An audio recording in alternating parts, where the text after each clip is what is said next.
El espejo de Venus. La irreductibilidad de la diosa. Capítulo 1. La evolución del símbolo de Venus en la cristiandad. Solo en un ámbito, el del arte, se ha conservado la omnipotencia de los pensamientos. Con derecho se habla del ensalmo del arte y se compara al artista con un ensalmador. El arte estaba en su origen al servicio de tendencias que hoy se han extinguido en buena parte. Entre ellas, cabe conjeturar toda clase de propósitos mágicos. 1. Urania es una derivación de Oiranía, celeste, del cielo, que se eleva hasta el cielo. 2. Urano, según Graves, es una masculinización de Urana, reina de las montañas, del verano, de los vientos o reina de los bueyes salvajes. 3. Urania sería la reina del cielo o que se eleva hasta el cielo, pues la palabra se deriva tal vez de auras, montaña, y ana, reina. Pero ura, aura, significa cola de león, consagrado a Anata, la diosa de la montaña, la reina del cielo, y como el león expresa ira con la cola, la palabra puede significar la reina con cola de león, y ciertamente, el nombre griego de la corona de áspid de Egipto que llevaban los faraones por derecho materno era Uraeus, que significa de cola de león. También es probable que Urano, el padre de los titanes, fuera originariamente Urana, Uraana, reina Ura 4, su madre. Afrodita Urania es, bajo este epíteto, la reina de los cielos, la celeste, la diosa casta, la que representa la dimensión espiritual del amor universal, la madre de todo lo nacido. Como anima mundi, el espíritu etérico y puro que en todo fluye, el viento, que en latín ventus, viento y aura popular, enlaza onomásticamente con Venus. Siguiendo con las relaciones descritas por Graves, Urania era la soberana de los bueyes salvajes, porque Urus, en latín urus, es, uro, especie de toro salvaje. Siendo Urana el aspecto más salvaje de la diosa triple Ana que ofrecía su regencia sobre el día y la noche, correspondiéndose con Varuna, dios de la Trinidad Aria. Varunas es, firmamento nocturno, de donde derivó Varuno Urán, firmamento, siendo la raíz var, cubriro, tapar, y ru, cubrir, encubrir, esconder. 5. Por causa de que el firmamento nocturno lo envuelve todo con su capa o manto estrellado. La triple diosa, la diosa blanca, gobernaba sobre el Erebus, el Erebo, menesteroso de luz del griego antiguo Erebos, lugar inferior, sombras, oscuridad, tinieblas. Derivación de Ereb, cubrir u ocultar, raíz que a su vez comparte el nombre de Orfeo, Orpeus, el inspirado por la luna. Afrodita Urania era representada acompañada de cisnes, tortugas, huevos, espejos u orbes, y le son asociados los delfines, las palomas, las abejas, las veneras, las almejas, las ostras, la granada, la manzana y las rosas. Delfín proviene del latín del pnus que deriva del griego útero, matriz, nombre que le fue dado a dicho cetáceo por ser un animal mamífero a pesar de vivir en el mar, y como tal, sus crías se gestan y nacen de la matriz materna u órgano generador femenino. Afrodita, que sufrió de romanización sincretizándose en Venus, era la feminidad y estaba muy vinculada a las fuentes, el mar, los ríos, los lagos, el rocío, por ser el origen, el líquido elemento visto como fecundador o dador de vida. Así encontramos que otro de los epítetos de la diosa la liga a ello, a Cidalia, compartiendo nombre con la misma fuente que usaba para bañarse, de modo que Afrodita Cidalia vendría a significar la de la fuente. Otra palabra importante que comparte el mismo sentido de útero que delfín es Delfos, que da nombre al oráculo más famoso, asociado a Apolo y su templo. Pero, no obstante, Pierre Grimal, 6 nos advierte de que Delfine era el nombre compartido por 2 dragones, uno de ellos medio mujer, medio serpiente, mientras que el otro era el encargado de custodiar la fuente de Delfos, mito anterior al de la serpiente Pitón que mata a Apolo para hacerse con el santuario de Delfos. El oráculo de Delfos era considerado el centro del mundo, o más bien lo era la piedra o huevo pétreo denominada ónfalos. Ónfalos en griego, ónfalos, ombligo, centro de escudo o de la tierra, es, voz profética, oráculo, donde se cuenta se sentaba la pitonisa.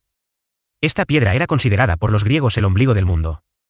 No obstante, el ombligo no es el medio del cuerpo anatómicamente, puesto que proporcionalmente la parte inferior al ombligo es más larga que la superior. De hecho, al dividir la altura completa de un hombre por la distancia obtenida entre su ombligo y los dedos de los pies obtendremos el número áureo 1618. Teniendo esto último en cuenta, el centro del cuerpo, visualmente, se sitúa en la línea de los genitales, por lo que, por un lado tendríamos a Delfos como vagina o útero y al ónfalos que evoca al falo. En griego, ónfalos, es, falo, emblema de la generación, en latín phallus. La piedra ónfalos se consideraba la piedra que se tragó Crono pensando que era su hijo Zeus. Tiene forma de montículo cubierta de cruces formando nudos, como una red y se decía que estaba coronada por 2 águilas. Tal piedra coronada por un águila de alas desplegadas sería una clara representación de un símbolo de Venus. El ombligo y el mojón a su vez estaban asociados a Venus. Afrodita Urania, la celestial y pura, tenía una cara opuesta, la Afrodita Pandemos, la Afrodita indecente, la de los bajos placeres terrenales y sexuales. El epíteto Pandemos proviene del griego antiguo, panmos, lo público, lo común a todo el pueblo. El hijo de Afrodita, Eros, de igual modo luce a veces este título. En latín Afrodita Pandemos era llamada Venus Bulgivaga o Popularis, y como existe toda una filosofía en el lenguaje, de aquí deriva la etimología de la palabra vulgar y voluntad, de latín vulgus, el vulgo, pueblo, plebe, multitud, masa, surge vultus, público, divulgado, conocido. Así pues, ya notamos que lo oculto siempre se quiere manifestar dejando pistas. Creemos manejar nuestra vida, aun cuando, como alegó Carl Jung, hasta que lo inconsciente no se haga consciente, el inconsciente seguirá dirigiendo tu vida y tú le llamarás destino. De igual modo que el inconsciente personal, el inconsciente colectivo, el inconsciente heredado, se manifiesta con juegos de palabras, metáforas, chistes, símbolos, pues lo inexpresado siempre pugna por expresarse y no nos veremos libres de sus caprichos a menos que lo conozcamos. Por tanto, tan importante es el autoconocimiento de sí, como el conocimiento de lo colectivo, pues solamente a quien realmente se conoce a sí mismo Dios le habla. En la constitución dogmática del De Verbum sobre la divina revelación, se apunta sobre la inspiración verbal que Dios se manifiesta a través de los sueños o la palabra insinuada. Así, el artista, poeta, filósofo, autor, recibe un mensaje. A pesar de ello, a veces aquello que llega por inspiración, las metáforas, los símbolos, las palabras o las ideas, no son bien entendidas por la lógica y dan lugar a erratas, lo que genera que la Biblia es la palabra de Dios, pero no palabras de Dios. El saber popular de que la verdad siempre aflora a la luz es un claro ejemplo de este conocimiento, de cómo lo oculto siempre se manifiesta para quien quiere encontrarlo. Así si la Virgen María es una evolución de las diosas primigenias de la fecundidad, recogida en las distintas vertientes de Venus, la Afrodita latina. Por esos mismos entresijos del subconsciente colectivo y sus juegos de palabras, la Biblia latina, la del pueblo, es la Vulgata, que desplazó a la Vetus latina, la latina vieja. Como ves, tal es el poder de lo oculto por manifestarse, basta con leer sus pistas, los nombres, las palabras, los símbolos, pues nunca son casuales, al formar parte del lenguaje con el que nos comunicamos. Me remito a Barronen, de Lingua Latina, cuando apunta: la misma relación de parentesco y consanguinidad que hay entre los hombres se da también entre las palabras. 7. Queda claro que por más que se oculten las cosas surgen. El sincretismo religioso por la ineludible cohabitación de culturas, sistemas filosóficos o creencias, generó hibridación entre los cultos. A causa de ello, en la figura de Afrodita el sincretismo religioso vertió todas las divinidades menores, tal como a su vez María absorbió o bebió de todas ellas. Innumerables pistas arrojan luz sobre esto.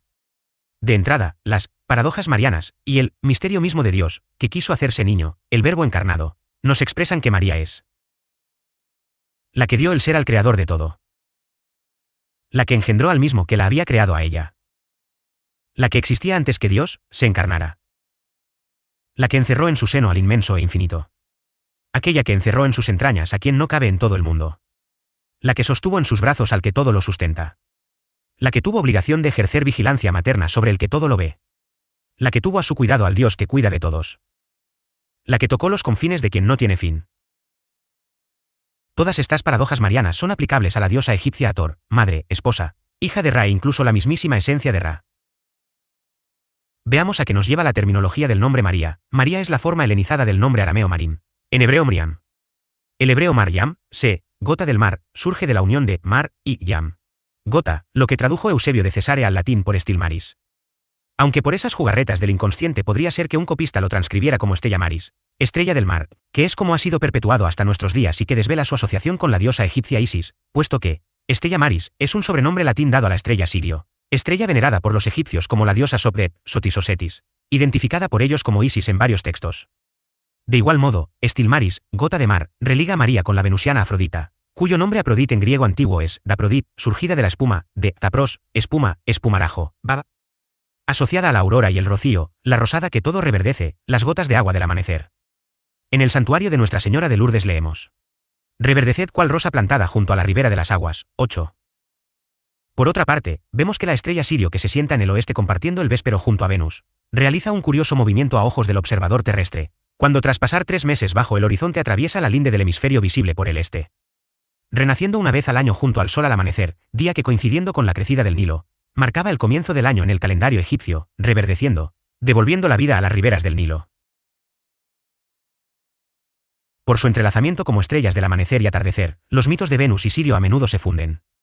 Y como Venus y Sirio acompañan a la luna, es por lo que la Virgen María, igual que la arcana papisa del tarot, reposa sus pies sobre una media luna. Eos, la aurora, diosa similar a Hathor, tuvo por hijos a Héspero, el lucero vespertino, la estrella de la tarde y su gemelo Fósforo, Poros, el lucero del alba, el portador del amanecer, el dador de luz o Lucifer, del latín lux, lucis, luz, resplandor, prima luce, al amanecer, y fro, llevar, soportar, ofrecer. Lucifer es el más bello, tal como Afrodita es la más bella, la que cae y trata de ascender por el cielo sin lograrlo, puesto que ni la posición de Venus, ni de Sirio, es alta en el firmamento. Lucifer, como tal, es nombrado por primera vez en la Vulgata. Cúmodo cecidisti de caelo, Lucifer, /diagonal, como caíste del cielo, o lucero, Isaías 2 y 12. Se dice, espero es fósforo, ligando el principio y el fin, el alfa y el omega, el Boaz y Yaquín inscritos en las columnas que flanquean el trono de la sacerdotisa del tarot.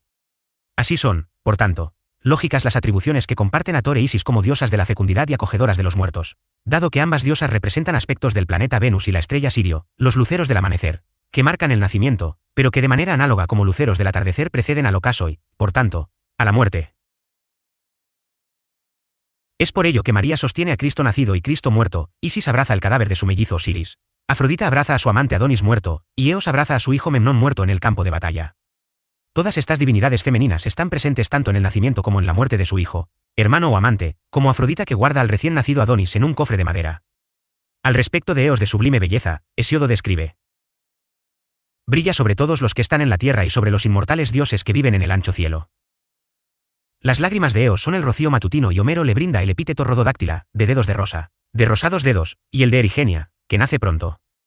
Porque Venus es la primera nacida que engendra al resto de estrellas, visto que Venus es el primer lucero que aparece en el firmamento, al igual que Fanés es protógeno Faetonte, primogénito deslumbrante, el alba, que es lo primero que acontece antes de nacer el día.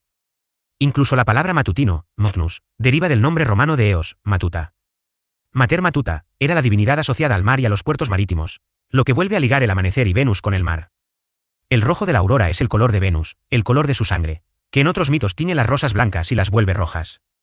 Las rosas rojas de sangre son, pues, símbolo de Afrodita, y eran depositadas por los romanos en los altares de Venus durante la celebración de las Rosalías, la fiesta de las rosas, asociadas al culto de los muertos. En tanto, las rosas recogen la sangre de los difuntos como un cáliz tiñéndose de rojo, como sucede con Adonis, o como en el caso de Jesús, cuya sangre se transforma en un río del que brotan rosas rojas. Afrodita, ante la tragedia de la pérdida de su amado, se desmaya exhausta de dolor sobre las rosas rojas impregnadas de su propia sangre y la de su amante, considerándose así a las rosas rojas como símbolo del amor eterno. De forma análoga, la Virgen María se desmaya sobre el cadáver de Cristo. El Génesis dice, Rualoima /diagonal que la luz sea y la luz fue, punto 9. Para los egipcios Ra renombra al sol, pero también es la luz que al penetrar en el sol hace que brille. Al rodar el mundo, el amanecer y la brisa marina, traen las gotas del rocío. Rocío, cuya raíz ros, porta eros. Así como apros, espuma, es de donde surge el nombre de Afrodita. En tanto la palabra romero deriva del latín romarius, rosmaris, rocío marino. De ahí las romerías de la Virgen del Rocío, cuyo dintel del pórtico del monasterio tiene apariencia de ostra. Dejando patente que la Venus del amanecer, la que reverdece, la de las rojas rosas, es siempre la fecunda. La celestial, la Afrodita Urania, la parturienta sagrada rusa. Rusia posee una fuerte relación con Afrodita Urania, estando Rusia, la madre patria, bajo el dominio zodiacal de Acuario, la casa de Urano. Rusia en un inicio era etimológicamente conocida como el pueblo de Rus o Ros. Santa Rusia es el nombre geográfico Rus. La explicación etimológica más razonable de esta palabra viene de la antigua raíz indoeuropea os, para comparar, roi en alemán, russus en latín, rouge en francés, red en inglés y roi, ta en sánscrito, que significa rojo, pelirrojo, rosado. Además, aquí da absolutamente lo mismo si Rusia recibió su nombre de una tribu eslava o escandinava. Lo importante es que desde un punto de vista inconsciente el color rojo está estrechamente ligado a Rusia. Fue uno de los colores preferidos de los príncipes rusos, aparte de que en el ruso antiguo la palabra krasny, rojo, significaba también bello, destacado, etc. 10.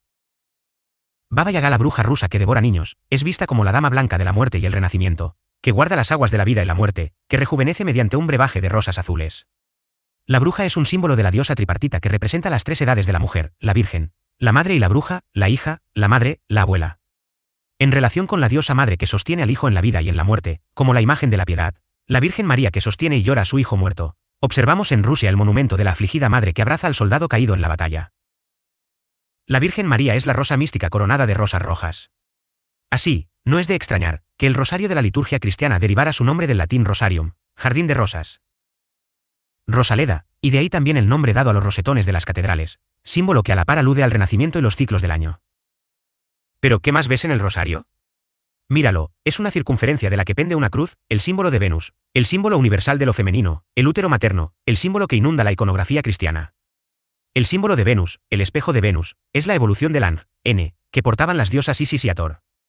El espejo de Venus se manifiesta en el orbe crucífero, tan solo hay que girar su imagen, darle la vuelta, pues lo inverso a Dios es la diosa. A veces el orbe es representado como una esfera de espejo a la que portan o sobre la que se sientan, Dios, la Virgen, Jesús, los ángeles y los santos. La rosa es la flor del secreto, siendo el mismo secreto, pero el secreto siempre desea mostrarse, siendo comúnmente representada por un tallo y dos hojas, lo que constituye nuevamente la silueta del espejo de Venus. En el ritual de recordar, repetir y reelaborar freudiano, en lo no comprendido o no asimilado por el consciente, hallamos otro instrumento cumbre de la liturgia cristiana, la custodia, ostensorio u ostensorium.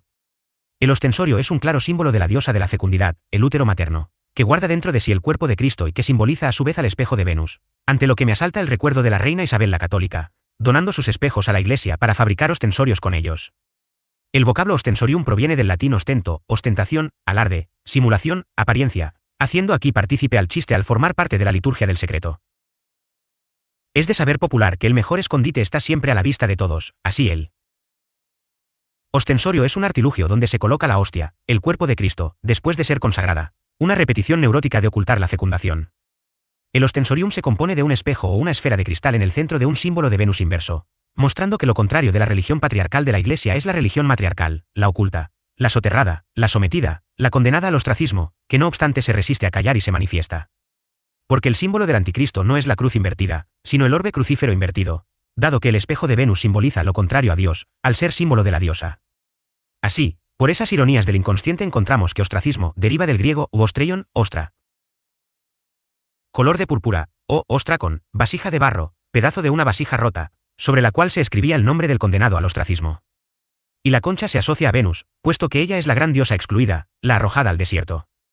El símbolo de Venus se compone de dos partes que son la esfera y la cruz o tau. Así vemos como la esfera, en el culto y peregrinación a Santiago de Compostela, tomó la forma de una concha, la concha del peregrino, la venera, una concha de Vieira, cuya etimología deriva del latín veneria, glus o veneris, es decir Venus. A veces la venera es adornada con una cruz roja adamantina pintada encima, siendo el rojo el color de la sangre de Venus. Otras veces es la venera la que se coloca en el centro de una cruz. Por otra parte, la hostia de la liturgia es una esfera con una cruz en su interior, otra vez el símbolo de Venus descompuesto. La descomposición es algo que se repite en lo sacro, por lo que encontramos cruces de apariencia esféricas como la templaría, que muestra una cruz roja de brazos convexos por ambos lados simbolizando una esfera. En cambio, otras veces, se muestra una cruz sobre un monte, una semiesfera o lápida, porque a Venus se le asocia a la señal de los caminos denominada mojón.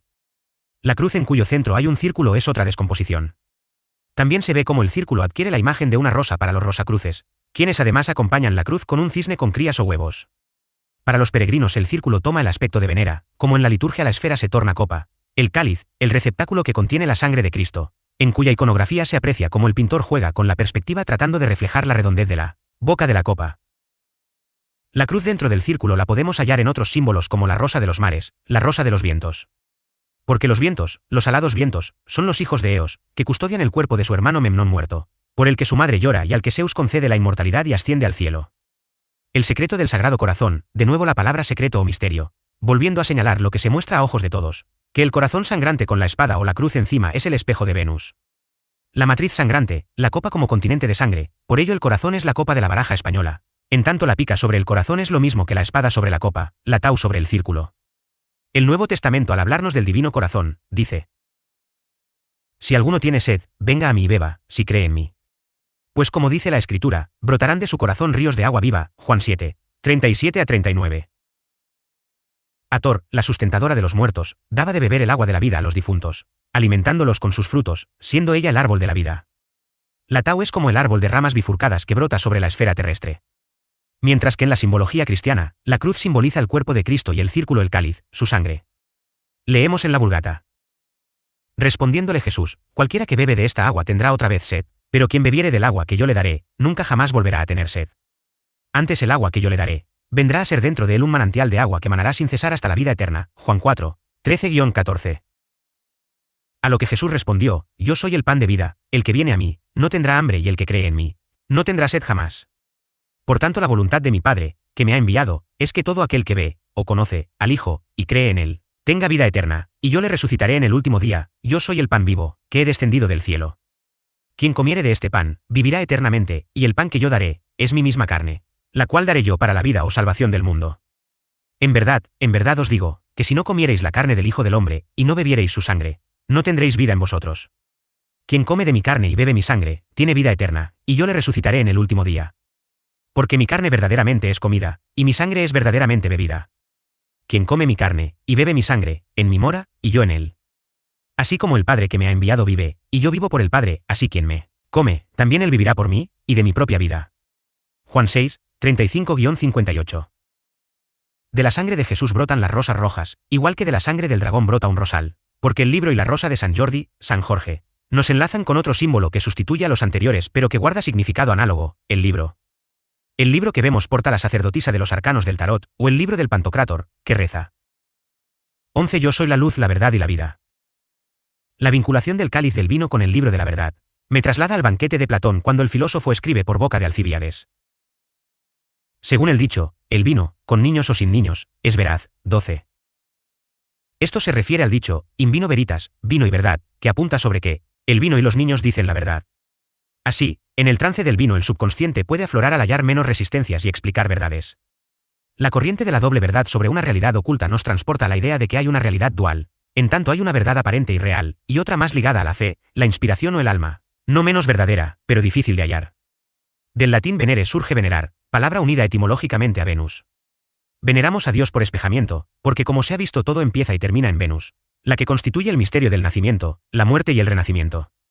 Porque si algo me ha enseñado el arte es que Venus es la diosa, la incombatible, la que se resiste a permanecer oculta, burlándose mostrándose por doquier.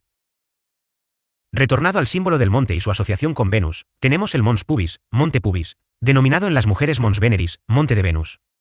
En relación al lugar donde fue crucificado Jesucristo, es nombrado como el monte Calvario o la colina del Gólgota.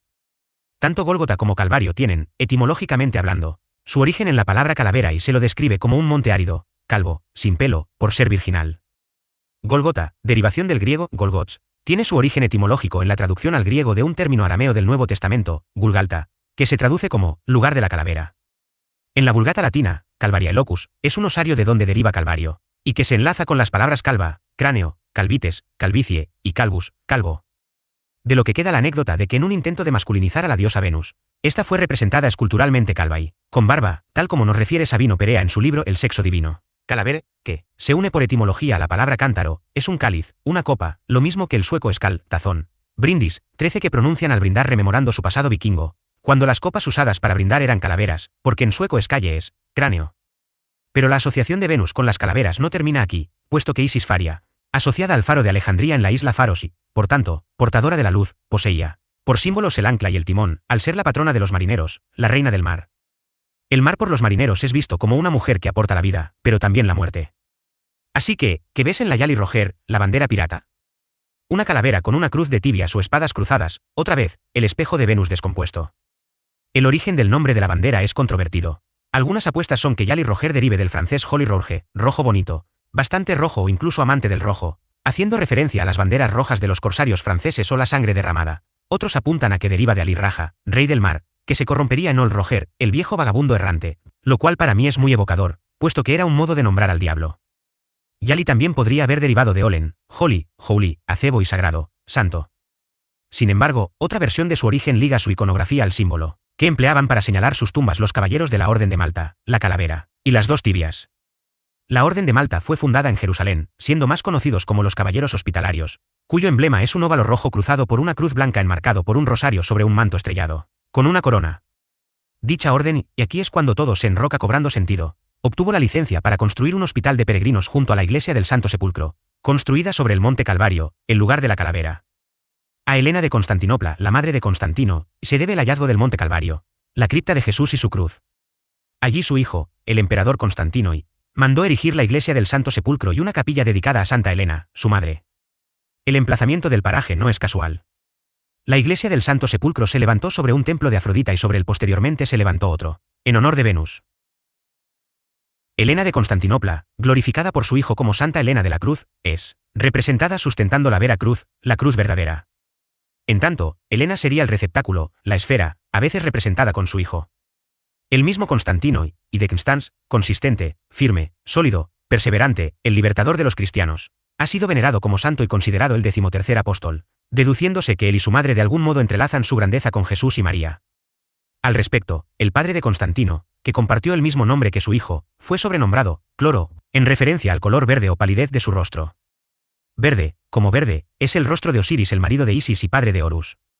Según la historia, Constantino se alzó vencedor en la batalla de Saxa Rubra, sobre la que tuvo un buen auspicio, vio en el sol el signo de la cruz, el símbolo de Venus, descompuesto, con un cartel que aseveraba, con este signo vencerás.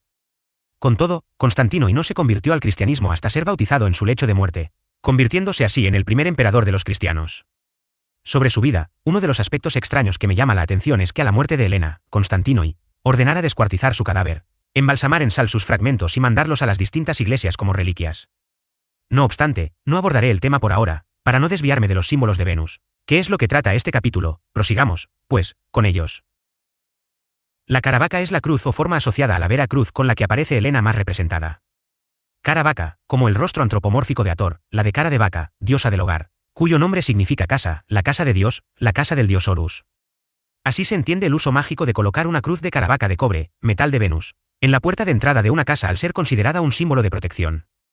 Como Venus, Afrodita, Isis, Hathor, Astarte, Istar, son diosas de la fecundidad, el Ang, la cruz ansada, o espejo de Venus, bien podría ser la representación de un niño con el cuerpo envuelto por una tela y los brazos abiertos igual que, en el caso del carácter chino para hijo, Z, simbolizando la fractalidad, la naturaleza replicándose a sí misma. De hecho, vemos en algunas representaciones al niño Jesús o al Jesucristo adulto clavado en la cruz o sin la cruz, siendo el propio signo de Venus, parado de pie, con los brazos abiertos y el disco nimbado tras su cabeza. Otros sustitutos del círculo son la campana y el altar del sacrificio, ambos símbolos hechos con materiales asociados a Venus. El cobre y el mármol blanco, la campana con su forma de receptáculo invertido porta sobre de sí la cruz y, a veces, como en el caso de las conchas de los peregrinos y las hostias, la cruz está grabada o pintada encima. Por su parte, el altar del sacrificio o mesa para el banquete celestial es considerada el corazón del templo, su centro. Como viste, el centro se asocia a la genitalidad. Y detrás del altar suele ubicarse una gran cruz. El nombre catedral proviene del término trono o asiento. El trono enlaza, por tanto, la catedral con el templo de Dios o más bien de la diosa, siendo Isis la diosa del sustento, que todo lo sustenta, cuyo nombre significa trono y se representa en jeroglífico con un trono. En tanto, el sagrario que guarda el copón o copa con las hostias, el cuerpo o carne de Cristo, es una caja de madera que representa el hogar o casa de Jesús, siendo de igual forma considerado el corazón de la iglesia, asemejándose en concepto al nombre de Hathor, la casa de Horus. Enlazando su función con el uso de los vasos canopos, los 4 vasos que guardaba las vísceras de los muertos consagrados a Horus, el hijo de Isis, extraer o meter el cuerpo en un cofre, urna, arca de madera, barca, árbol o ser clavado a él, así como salir de él, marca la muerte y el renacer, como en el caso de Adonis, Osiris, Jesús, Dionisio. Siendo un simbolismo que se repite, como veremos más adelante, tanto en la mitología como en el folclore, herencia del sustrato mitológico pre-indoeuropeo. Puedes apoyar mi trabajo y subvencionar mis investigaciones suscribiéndote a mi canal, dándole a la campanita, compartiendo. Por medio de mi Patreon, patreon.com/Elena Catalán o adquiriendo mi libro en https://anz.to/3jvvvvv https://anz.to/3jvvvvv. Gracias por vuestro apoyo. El espejo de Venus. La irreductibilidad de la diosa. Primera edición, marzo de 2022. Copyright autora, Elena Catalán Muñoz ISBN 979843545868883 www.psicopompos.com 3 1 Freud S. Totem y Tabú. Buenos Aires, Amorrurtu, 2008. ISBN 950-518-589-82 Diccionario Manual Griego. Griego Clásico Español. España, Vox, 2005. ISBN 84-8332-149-1, igual para las demás. 3 Graves R. Los mitos griegos y Madrid, Alianza Editorial, S.A., 2001. ISBN 84-206-7-262-94 Graves R. La diosa blanca. España. Alianza Editorial, 1986. ISBN 84-206-1948-55 Puyolo. Diccionari Sancrit Català. Romanya/Vals, Enciclopedia Catalana S.A., 2005. ISBN 84-412-1405-06 Grimal P. Diccionario de Mitología Griega y Romana. Barcelona, Ediciones Paidós, 1989. 7 MT. De lengua latina. España, Antropos, 1990. ISBN 978847685238818. Oasis Rosa Plantata Super Ribos Aquarum Fructificate. 9 Churee. Los grandes iniciados y Rama/diagonal Krishna/diagonal Hermes/diagonal Moisés/diagonal Orfeo. España, Biblioteca Fundamental Año 0, 1995. ISBN 84-88337-051. 10 Dugina Rusia El misterio de Eurasia. España, Grupo Libro 88, S.A., 1992. ISBN 84-7906-162-611, Ego sum lux et veritas et vita. 12 Platón. El banquete. España, El libro de bolsillo / Alianza Editorial, 1993. ISBN 84-206-0380-513 Spansk Svensk / Sueco-español. Sveden, Berlitz, 1998. ISBN 91 46 19460-6.